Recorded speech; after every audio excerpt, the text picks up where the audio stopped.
bajarê kevnar pîrek hebû, her sibeh radibû keçan dibîne, rûyê xwe dişo porşe dike, serê xwe dihejîne û dikene,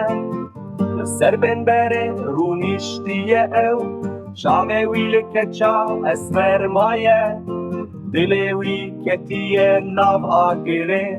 Evîna ciwan û dêşîne, nana dibêje dayika min, ez nakim Evîna pîran,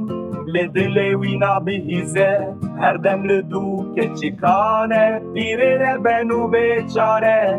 nana dibêje dayika min, ez nakim Evîna pîran, li dilê wî nabihîze, her dem li dûke çikane, pîrê ben û bêçare, nana dibêje dayika min, ez nakim Evîna pîran,